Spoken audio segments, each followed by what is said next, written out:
Hi friends, welcome back to Yamuna Manjunath YouTube channel. ನನ್ನ ಆ್ಯನಿವರ್ಸರಿಗೆ ಯಾರೆಲ್ಲ ಶುಭ ಕೋರಿದ್ದೀರಾ ಪ್ರತ್ಯಕ್ಷವಾಗಿ ಹಾಗೆ ಪರೋಕ್ಷವಾಗಿ ಅವ್ರಿಗೆಲ್ಲ ನಾನು ತುಂಬ ಹೃದಯದ ಧನ್ಯವಾದಗಳನ್ನ ಹೇಳ್ತೀನಿ. ಬೆಳಗ್ಗೆಲ್ಲ ನಾವು ದೇವಸ್ಥಾನಕ್ಕೆ ಹೋಗಿದ್ವಿ ಆ್ಯನಿವರ್ಸರಿ ಅಂತ ಹೇಳಿ 9:30ಗೆ. ಎಲ್ಲ ದೇವಸ್ಥಾನಗಳು ಬಾಗಿಲಾಕ್ಬಿಟ್ಟಿತ್ತು. ಇನ್ನು 9:30 ಅಷ್ಟೇ ಆಗಿದ್ದಿದ್ದು. ಹಾಗಾಗಿ ಯಡಿಯೂರಿಗೆ ಹೋಗೋಣ ಅಂತ ಅಂದ್ಕೊಂಡು ಈಗ ರೆಡಿಯಾಗಿದ್ದೀನಿ. ಯಾಕೆಂದರೆ ಬೆಳಗ್ಗೆ ಹೋಗೋದಕ್ಕೆ ಡ್ಯೂಟಿದು ನಮ್ಮ ಮನೆಯದು ಟೈಮಿಂಗ್ಸು ಅಡ್ಜಸ್ಟ್ ಆಗಬೇಕಲ್ವ. ಹಾಗಾಗಿ ನಮಗೆ ಯಾವ್ಯಾವ ಥರ ಟೈಮಿಂಗ್ಸ್ ಅಡ್ಜಸ್ಟ್ ಆಗುತ್ತೆ ನಾವು ಆ ಥರ ಅಡ್ಜಸ್ಟ್ ಆಗಬೇಕಲ್ವ. ಜೀವನ ಕೂಡ ಅಷ್ಟೇ, ಹೇಗೆಲ್ಲ ಕಾಲ ಬರುತ್ತೆ ಹಾಗಾಗೆಲ್ಲ ನಾವು ತಡ್ಕೊಳ್ತಾ ಹೋಗಬೇಕು. ಹಾಗೆ 20 ವರ್ಷ ಜರ್ನಿನ 19 ವರ್ಷ ಜರ್ನಿ ಹಾಯ್ ಹಲೋ ನಮಸ್ಕಾರ ಎಲ್ಲರಿಗೂ. Welcome back to Yamuna Manjunath YouTube channel. ಎಲ್ಲರೂ ಹೇಗಿದ್ದೀರಾ? ಐ ಹೋಪ್ ನೀವೆಲ್ಲ ತುಂಬ ಚೆನ್ನಾಗಿದ್ದೀರಾ ಅಂತ ಭಾವಿಸ್ತಾ ವಿಡಿಯೋನ ಸ್ಟಾರ್ಟ್ ಮಾಡ್ತಾಯಿದ್ದೀನಿ. ಇವತ್ತಿನ ವಿಶೇಷ ಏನಂದರೆ ನಮ್ಮ ಆ್ಯನಿವರ್ಸರಿ ಇತ್ತು. ಹಾಗಾಗಿ ಸಿಂಪಲ್ಲಾಗಿ ದೇವಸ್ಥಾನಕ್ಕೆ ಹೋಗಿ ಬರೋಣ ಅಂತ ಹೊರಟ್ವಿ. ಬೆಳಗ್ಗೆ ಮನೆಯಲ್ಲಿ ಪೂಜೆ ಆಯಿತು. ಹಾಗೆ ತಿಂಡಿ ಕೂಡ ಇವತ್ತು ಸ್ಪೆಷಲ್ ಅಂತ ಏನಿಲ್ಲ, ಮಾಮೂಲಿಯಾಗಿ ಚಿತ್ರಾನ್ನ ಮಾಡಿದ್ದೆ ಅಷ್ಟೇ. ಮಧ್ಯಾಹ್ನ ನಾವು ದೇವಸ್ಥಾನಕ್ಕೆ ಹೊರಟಿದ್ದು. ಯಾಕೆ ಅಂದರೆ ಬೆಳಗ್ಗೆ ಹೊತ್ತು ಹೋಗೋದಕ್ಕೆ ಸ್ವಲ್ಪ ಟೈಮ್ ಆಗೋಲ್ಲ. ಟೈಮು ಅಂದರೆ ನಮ್ಮ ಮನೆಯವ್ರಿಗೆ ಟೈಮ್ ಇರಲ್ಲ. ಯಾಕೆಂದರೆ ಅವರು ಡ್ಯೂಟಿಗೆ ಕರೆಕ್ಟ್ ಟೈಮಿಗೆ ಹೋಗೋದ್ರಿಂದ ಪಂಚ್ ಹಾಕೋದ್ರಿಂದ, ಹಾಗಾಗಿ ಮಧ್ಯಾಹ್ನ ಹೋಗೋಣ ಅಂತ ಹೇಳಿದರು. ಇಲ್ಲೇ ಆಂಜನೇಯಗೆ ಫಸ್ಟು ಹೋಗ್ಬಿಟ್ಟು ಬಂದ್ವಿ. ಇವತ್ತು ಸೋಮವಾರ ಆಗಿರೋದ್ರಿಂದ ಯಡಿಯೂರಿಗೆ ಹೋಗೋಣ ಅಂತ ಹೇಳಿದರು. ಹಾಗಾಗಿ ಅಲ್ಲಿಗೆ ಹೊರಡ್ತಾ ಇದ್ದೀವಿ. ನಾವಿಲ್ಲಿ ಬಿಟ್ಟಾಗ ಇಲ್ಲಿ 3 ಗಂಟೆ ಆಗಿತ್ತು. ಮಳೆ ಬರೋ ರೀತಿ ಆಗಿತ್ತು. ಏನಪ್ಪ ಮಾಡೋದು, ಹೆಂಗೆ ಹಂಗೂ ಕಾರಲ್ಲೇ ಹೋಗೋಣ ಅಂದ್ಕೊಂಡ್ವಿ. ನಮ್ಮ ಮನೆಯವರು ಇಲ್ಲ ಬೇಡ, ನಮ್ಮ ಗಾಡೀಲೇ ಹೋಗಿ ಬಂದ್ಬಿಡೋಣ ಬಾ, ಹೇಗಿದ್ರು ಹೊಸ ಗಾಡಿ ತೊಗೊಂಡಿದ್ವಲ್ಲ, ಯಡಿಯೂರಿಗೆ ಒಂದು ಸಲ ಹೋಗಿ ಬಂದಂಗೆ ಆಗುತ್ತೆ ಅಂತ ಹೇಳಿ ಹೊರಟ್ವಿ. ಆನಿವರ್ಸರಿ ಅಂತೂ ಈ ಸಲ ತುಂಬಾ ಮಿಸ್ ಮಾಡ್ಕೊಳ್ತಾ ಇದ್ವಿ ನನ್ನ ಮಗಳನ್ನ. ನಾನು ನಮ್ಮ ಮನೆಯವರು ಯಾಕೆ ಅಂತ ಗೊತ್ತಿಲ್ಲ, ಅವಳು ಇರಬೇಕಿತ್ತು ಜೊತೆಯಲ್ಲಿ.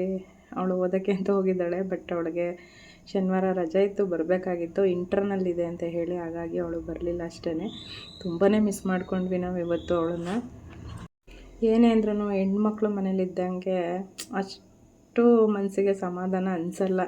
ಮಕ್ಕಳು ಮನೆಯಲ್ಲಿರಬೇಕು. ಒಂದು ವಸ್ತು ಆಗಲಿ ಅಥವಾ ಒಂದು ವ್ಯಕ್ತಿ ಆಗಲಿ, ಅದು ನಮ್ಮಿಂದ ದೂರ ಆದಾಗಲೇ ಅದ್ರ ಬೆಲೆ ಏನು ಅಂತ ಗೊತ್ತಾಗೋದು. ನಿಜವಾಗ್ಲೂ ತುಂಬಾ ಇವತ್ತು ಬೇಜಾರಾಗೋಯ್ತು ನನಗೆ.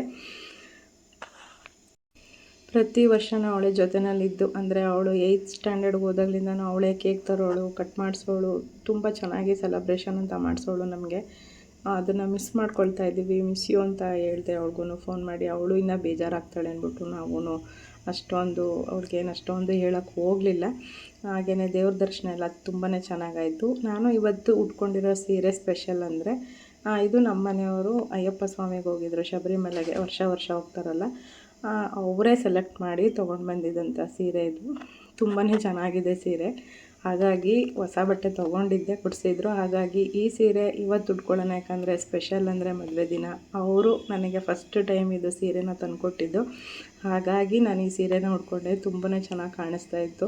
ನಮ್ಮ ಮನೆಯವರು ಹೇಳ್ತಾಯಿದ್ರು, ಏನು ಇವತ್ತು ಈ ಸೀರೆ ಹಾಕೊಂಡ್ಬಿಟ್ಟಿದೆಯಲ್ಲ ಅಂತ. ಏನೋ ಗೊತ್ತಿಲ್ಲ, ಈ ಸಲ ಇದು ಉಟ್ಕೋಬೇಕು ಅನ್ನಿಸ್ತು, ಉಟ್ಕೊಂಡ್ವಿ. ದೇವ್ರ ದರ್ಶನ ತುಂಬಾ ಚೆನ್ನಾಗಾಯಿತು. ಹಾಗೆ ಅಲ್ಲೇ ಊಟ ಮಾಡ್ಕೊಂಡು ಬಂದ್ವಿ. ಕೇಳಿದ್ದೆ ಬೆಳಗ್ಗೆ ಏನಾದರೂ ಮಾಡಲ ಅಡುಗೆ ಏನಾದರೂ ಅಂತ. ಬೇಡ, ಅಲ್ಲೇ ಪ್ರಸಾದ ಸಿಗುತ್ತಲ್ವ, ಪ್ರಸಾದನೇ ಊಟ ಮಾಡ್ಕೊಂಡು ಬರೋಣ ಬಿಡು ಅಂತ ಅಂದರು. ಹಾಗಾಗಿ ಎಲ್ಲೂ ಹೊರಗಡೆ ಅಂತ ಎಲ್ಲೂ ಹೋಗಲಿಲ್ಲ ನಾವು. ದೇವಸ್ಥಾನದಲ್ಲೇ ಹೊಟ್ಟೆ ತುಂಬ ಊಟ ಮಾಡ್ಕೊಂಡು ಬಂದ್ವಿ. ನಾವು ಕಷ್ಟಪಡೋದು ಅನ್ನಕ್ಕೋಸ್ಕರನೇ ಅಲ್ವಾ. ಹಾಗಾಗಿ ದೇವಸ್ಥಾನದಲ್ಲೇ ಊಟ ಮಾಡೋಣ ಅಂತ ಹೇಳಿದ್ರು. ನಾವಲ್ಲೇ ಊಟ ಮಾಡಿಕೊಂಡು ಬಂದ್ವಿ. ಪ್ರಸಾದನೂ ಅಷ್ಟೇ ತುಂಬಾ ಚೆನ್ನಾಗಿ ಮಾಡಿದರು. ಪಾಯಸ, ಮಿಕ್ಸ್ ತರಕಾರಿ ಪಲ್ಯ ಮಾಡಿದರು. ಹಾಗೆಯೇ ಅನ್ನ ಸಾಂಬಾರು ತುಂಬ ಚೆನ್ನಾಗಿತ್ತು. ದರ್ಶನ ಎಲ್ಲ ಮುಗಿಸ್ಕೊಂಡು ನಾವು ಆಚೆ ಬಂದ್ವಿ.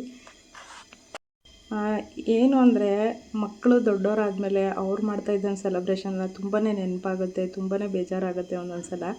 ಇದೆಲ್ಲ ಬೇಡ, ಮಾಡಿಸ್ಕೊಳ್ಳೇಬಾರ್ದು ಅನ್ನಿಸ್ಬಿಡುತ್ತೆ ಒಂದೊಂದು ಸಲ. ನಿಜವಾಗ್ಲೂ ವೀಡಿಯೋ ಮಾಡ್ಬೇಕಾದ್ರೆ ತುಂಬಾ ಅಳು ಬಂದ್ಬಿಡ್ತು ನನಗೆ. ಅಳಬಾರ್ದು ಇವತ್ತಿನ ದಿವಸ ಅಂದ್ಬಿಟ್ಟು ಸುಮ್ಮನಾದ್ವಿ. ಹಾಗೆ ಬರುವಾಗ ದಾಸೋಹಕ್ಕೆ ಅಲ್ಲೇ ಅಮೌಂಟು ಕೊಟ್ಟು ಬಂದ್ವಿ. ಬರುವಾಗ ನಾನು ಗಾಡಿ ಡ್ರೈವ್ ಮಾಡಿದೆ. ತುಂಬಾ ಖುಷಿ ಅನ್ನಿಸ್ತು. ನಮ್ಮ ಮನೆಯವರು ಹೈವೇ ಕಣೆ ಬೇಡ ಅಂತ ಹೇಳಿದ್ರು. ಇಲ್ಲ, ನಾನು ಹೊಡಿತೀನಿ ಅಂತ ಹೇಳಿ ಗಾಡಿನ ಹೊಡ್ಕೊಂಡು ಬಂದೆ. ಈ ಥರ ತುಂಬ ಸಿಂಪಲ್ಲಾಗಿ ಆಯಿತು. ಚಿಕ್ಕ ವಿಷಯಕ್ಕೆ ನಾವು ತುಂಬಾ ಸಂತೋಷ ಪಡ್ತೀವಿ ಅಂತಲೇ ಹೇಳ್ಬೋದು. ನಾವು ಮದುವೆ ಆಗಿ 19 ವರ್ಷ ಕಂಪ್ಲೀಟ್ ಆಯಿತು. ಈಗ 20ನೇ ವರ್ಷ ಜರ್ನಿ ಮಾಡ್ತಾಯಿದ್ದೀವಿ. ಹಾಗೆಯೇ ಫೇಸ್ಬುಕ್ಕಲ್ಲಿರ್ಬೋದು, ವಾಟ್ಸಪ್ಪಲ್ಲಿರ್ಬೋದು, ಇನ್ಸ್ಟಾಗ್ರಾಮಲ್ಲಿರ್ಬೋದು, ಪ್ರತ್ಯಕ್ಷವಾಗಿ ಪರೋಕ್ಷವಾಗಿ ಮದುವೆ ಆ್ಯನಿವರ್ಸರಿಗೆ ಎಲ್ಲರೂ ಶುಭ ಕೋರಿದವ್ರಿಗೆ ಹೃದಯಪೂರ್ವಕವಾಗಿ ಧನ್ಯವಾದಗಳನ್ನ ಹೇಳ್ತೀನಿ. ಹೇಳಿದ್ನಲ್ಲ, ಚಿಕ್ಕ ಚಿಕ್ಕ ಆಸೆಗಳಲ್ಲೇ ನಾವು ಪೂರೈಸ್ಕೊಳ್ಳೋದೇ ನಮಗೆ ದೊಡ್ಡ ಖುಷಿ ಇರುತ್ತೆ ಅಂದ್ಕೊಳ್ತೀವಿ. ಅಂದ್ಕೊಂಡಿರಲಿಲ್ಲ ಯಡಿಯೂರಿಗೆ ಹೋಗ್ತೀವಿ ಅಂತ. ಅನ್ಎಕ್ಸ್ಪೆಕ್ಟೆಡಾಗಿ ಅದೇನು ಅಂದರೆ ಬೆಳಗ್ಗೆನೇ ನಮ್ಮ ಮನೆಯವ್ರು ಹೇಳಿದ್ರು, ಯಡಿಯೂರಿಗೆ ಹೋಗ್ಬಿಡೋಣ ಬಿಡು, ಇಲ್ಲೆಲ್ಲ ಬೇಡ ಅಂತ. ಇಲ್ಲ, ಫಸ್ಟ್ ಇಲ್ಲಿಗೆ ಹೋಗ್ಬಂದ್ಬಿಡೋಣ, ಹೋಗೋಣ ಬಾ ಅಂತ ಅಂದೆ. ಆದರೂ ಇಲ್ಲಿ ಹೋದರೆ ಎಲ್ಲ ದೇವಸ್ಥಾನ ಬಾಗ್ಲಾಕಿತ್ತು. ಹಾಗಾಗಿ ಯಡಿಯೂರಿಗೆ ಹೋಗಿ ಬಂದ್ವಿ. ಚಿಕ್ಕ ಚಿಕ್ಕ ವಿಷಯನಲ್ಲೇ ನಾವು ತುಂಬ ಸಂತೋಷ ಪಡ್ತೀನಿ ಅಂತ ಹೇಳೋಕ್ಕೆ ಇಷ್ಟಪಡ್ತೀನಿ. ಹಾಗೆ ನನ್ನ ವೀಡಿಯೋನ ಯಾರಾದರೂ ಹಾಗೆ ನೋಡ್ತಿದ್ರೆ ಪ್ಲೀಸ್ ಸಬ್ಸ್ಕ್ರೈಬ್ ಮಾಡ್ಕೊಂಡು ನೋಡಿ. Thank you for watching. Thank you so much.